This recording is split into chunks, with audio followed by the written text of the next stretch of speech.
कैसे हैं आप? मैं फिर से आपके लिए वीडियो लेकर आई हूँ और हम पढ़ रहे थे संघवाद। संघवाद के अंतर्गत हम पढ़ेंगे आज कि नाइजीरिया में संघवाद क्या था, फिर भारत में संघवाद पढ़ेंगे। तो सबसे पहले देखते हैं नाइजीरिया में संघवाद। तो 1914 तक यानी 1914 तक नाइजीरिया जो है वो ब्रिटेन का उपनिवेश था। नाइजीरिया क्या था? ब्रिटेन का उपनिवेश थे ये, ब्रिटेन के उपनिवेश थे, दो उपनिवेश उपनिवेश थे। एक था उत्तरी नाइजीरिया, ठीक है, और दूसरा था दक्षिणी नाइजीरिया, है ना, नाइजीरिया। अब क्या हुआ कि बाद में स्वतंत्र हो गए और यहाँ पर 1950 में ये जो नाइजीरिया के नेता थे वो उन्होंने एक संविधान बनाने की कोशिश की, मिलकर के एक संविधान बनाते हैं, ठीक है। तो यहाँ 3 जातियाँ प्रमुख हैं इस जगह पर, 3 जातियाँ हैं और उनके नाम थे। इबादान संवैधानिक सम्मेलन में इन नेताओं ने मिलकर कहा कि भाई अपन एक संविधान बनाते हैं। तो इसमें एरुबा, इबो और हाउस ऑफ फुलाने 3 जातियां हैं यहाँ। एरुबा, ठीक है, और दूसरी है इबा, इबो, और तीसरी है हाउसे फुलाने करके, है ना। तो ये 3 जातियां हैं, इनका यहाँ पर वर्चस्व है और इन तीनों के पास उत्तर, दक्षिण और पूर्वी क्षेत्र हैं इनके उसमें, है ना, इनके बाद में, और पूर्वी उत्तरी क्षेत्र, है ना, पूर्वी क्षेत्र इनके नियंत्रण में है ना, इनके नियंत्रण में है। ये इन्होंने एक वो जो सम्मेलन था, इबादान सम्मेलन में संवैधानिक सम्मेलन बुलाया और कोशिश की कि एक संविधान का निर्माण करेंगे, पर आपसी मतभेदों के चलते ये उतना नहीं अच्छा हो पाया। हालांकि किया उन लोगों ने, लेकिन ये जो तीनों जातियां हैं इनका जो उत्तरी, पूर्वी और दक्षिणी भाग पर हस्तक्षेप था, इनको आपस में इन्होंने कहा हम अपने नियंत्रण क्षेत्र और बढ़ा लें ना, जो महत्वाकांक्षाएं होती हैं, तो अपना और क्षेत्र बढ़ाने के चक्कर में यहाँ पर जो संघर्ष है वो बहुत तेज हो गया और अंत में वहाँ पर सैनिक शासन लग गया। तो 1960 तक यहाँ ऐसी व्यवस्था थी कि जो प्रांतीय सरकारें हैं, जो सेना है, पुलिस है, वो किसके नियंत्रण में थी? प्रांतीय और केंद्रीय दोनों सरकारों के नियंत्रण में थी। पर जब 1979 का संविधान बना 1979 से प्रांतों को अधिकार नहीं है कि वो अपनी पुलिस रखें। प्रांतों को अधिकार नहीं है कि वो अपनी पुलिस रख सकें, ठीक है। तो ये स्थिति में, ऐसी स्थिति में वहाँ पर स्थितियाँ खराब हुई, लेकिन हालांकि 1999 से 1999 से जो है फिर से बहाली हो गई है लोकतंत्र की। लेकिन वहाँ जो समस्याएं हैं, यानी जो आर्थिक समस्याएं हैं, राजनीतिक समस्याएं हैं और धार्मिक समस्याएं हैं, वो बरकरार है, क्योंकि जातीय संघर्ष होता है, धर्म का संघर्ष होता है, चलता रहता है। तो ये नाइजीरिया का संघवाद था। हम बात कर रहे थे अपने भारत के संघवाद की। तो जब हम भारत के संघवाद को जानेंगे तो उस समय के बहुत सारे संघवादों से भी हमें जानना पड़ेगा कि वहाँ क्या स्थिति है, कितना सफल है, कितना असफल है, और नहीं है तो क्यों नहीं है, भारत में सफल है तो उसके कारण क्या है, ये सब चीज़ें हम देखते हैं ना। इसीलिए ये सारे संविधान जो संघवाद हैं वो हम पढ़ रहे हैं। जब भारत के संविधान पढ़ते तो अन्य देशों का भी संविधान ऐसे ही भारतीय संघवाद है। अब हम पढ़ेंगे भारतीय संविधान में संघवाद। भारतीय संविधान में संघवाद,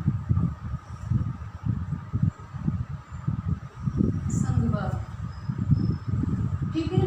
तो जब हम भारतीय संघवाद की बात करते हैं तो भारत के स्वतंत्रता आंदोलन के समय में, राष्ट्रीय आंदोलन जब चल रहा था तभी ये महसूस किया गया था कि भारत बहुत बड़ा क्षेत्र है, तो उसको केंद्र में एकदम से बांध के रखना बहुत मुश्किल है।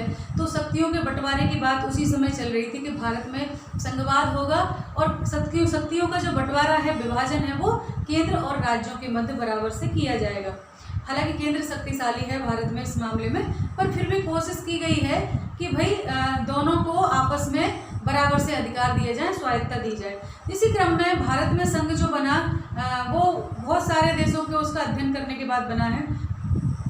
भारत का जो संघवाद है, संघ है, वो अंग्रेजी के फेडरेशन शब्द का हिंदी अनुवाद नहीं है, इसके लिए यूनियन शब्द हुआ है। ये थोड़ा सा अंतर हम समझ लें कि भारत के संघ के लिए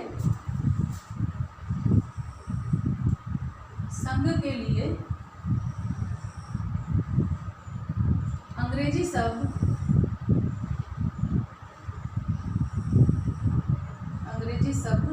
फेडरेशन के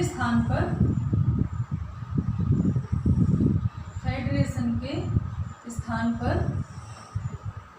कौन सा शब्द यूज हुआ है? यूनियन, है ना, यूनियन शब्द यूज हुआ है हमारे भारत में, है ना, संघ के लिए।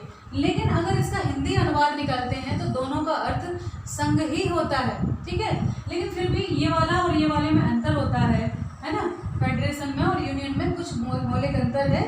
और इसमें इस तरह का जो संघवाद होता है उसमें इकाइयों को अलग होने की स्वायत्तता होती है, जबकि इसमें इकाइयों को अलग होने की स्वायत्तता नहीं है। यानी बहुत सारे राज्य प्रांतों की इकाइयों के रूप में जो है काम करता है कि भारत में जो संघ का अर्थ है वो यूनियन है, ठीक है।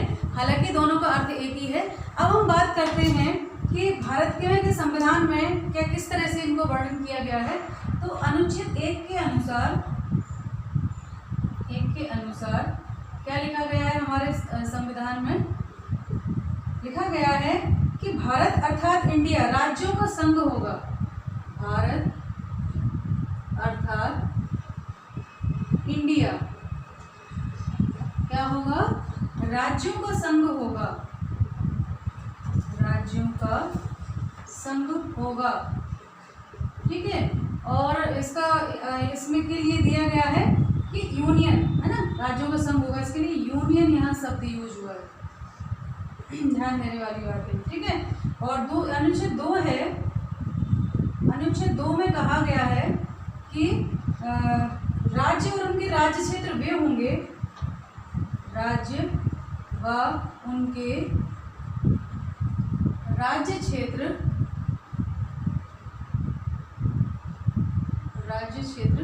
वे होंगे, राज्य और राज्य क्षेत्र वे होंगे जो पहली अनुसूची में निर्दिष्ट है, जो पहली अनुसूची में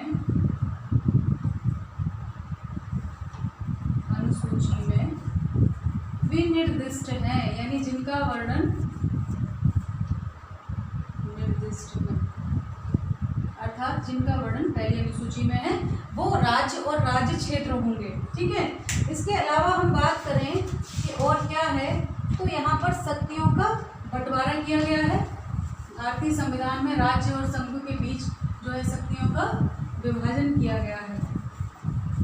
और विभाजन इस प्रकार से किया गया है कि प्रांत अपने आप में स्वायत्त होंगे और उनकी अपनी व्यवस्था होगी, ठीक है। शक्ति विभाजन,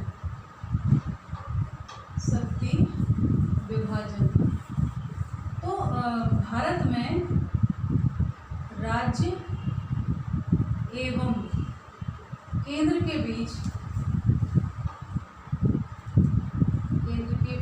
जो है शक्तियों का बंटवारा किया गया है, शक्तियों का बंटवारा किया गया है ना, किया गया। तो दोनों को ये स्थान दिया गया है कि राज्य जो है उसके अलग कार्य क्षेत्र होंगे, उसकी अलग शक्तियाँ होंगी, केंद्र जो है उसके अलग कार्य क्षेत्र होंगे, उसकी अपनी शक्तियाँ होंगी, ठीक है। इसके लिए राज्य सूची, केंद्र सूची, समवर्ती सूची और अवशिष्ट शक्तियों का प्रयोग किया गया है, वो मैं आपको अगली वीडियो में बताऊंगी।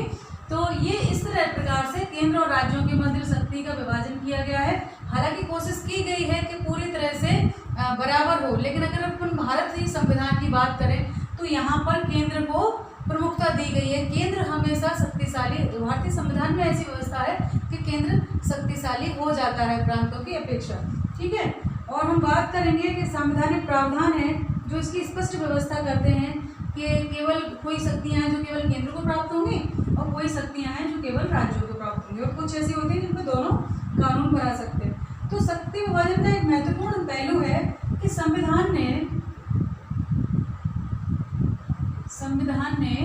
केंद्र को क्या किया है, आर्थिक